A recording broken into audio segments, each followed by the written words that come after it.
जय हिंद दोस्तों, चलिए देखते रेडॉक्स अभिक्रिया क्या होती है।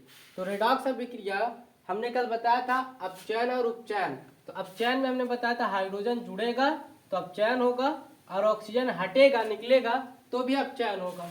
उसी के साथ साथ हाइड्रोजन अगर हट रहा है माइनस का हो रहा है तो उपचयन हो रहा है और ऑक्सीजन जुड़ रहा है तो उसका उपचयन हो रहा है। ये दो बात क्लियर है। हाँ, अगर ये अभिक्रिया हम दें, ठीक है, यहाँ पे क्या हो रहा है देखो ध्यान से, हाइड्रोजन यहाँ जुड़ रहा है ऑक्सीजन से और ऑक्सीजन भी जुड़ रहा है हाइड्रोजन से। कभी भी इधर ध्यान मत देना, अभिक्रिया की इस पार ध्यान देना, ठीक है। हाँ, तो कॉपर बना और साथ साथ जल बना।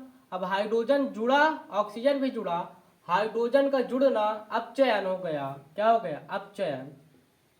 और ऑक्सीजन का जुड़ना उपचयन हो गया। बात समझ में? हाँ, उपचयन हो गया। अब चूंकि यहाँ अपचयन और उपचयन दोनों हो रहा है इसलिए इस अभिक्रिया को हम रेडॉक्स अभिक्रिया कह देंगे।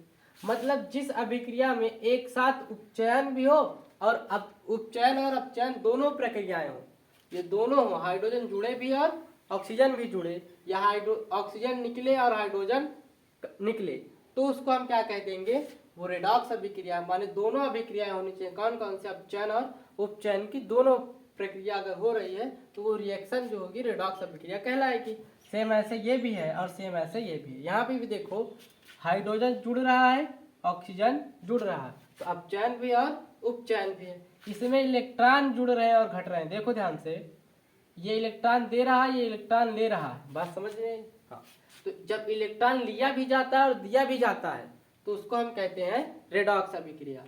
अगर इलेक्ट्रॉन केवल लिया जा रहा है तो उसको कहेंगे अपचयन अभिक्रिया। इलेक्ट्रॉन केवल दिया जा रहा है तो उसको हम कहेंगे उपचयन अभिक्रिया। क्योंकि यहाँ इलेक्ट्रॉन दोनों ले और दे रहे हैं तो ये अभिक्रिया कैसी हो गई? रेडॉक्स अभिक्रिया। जय हिंद।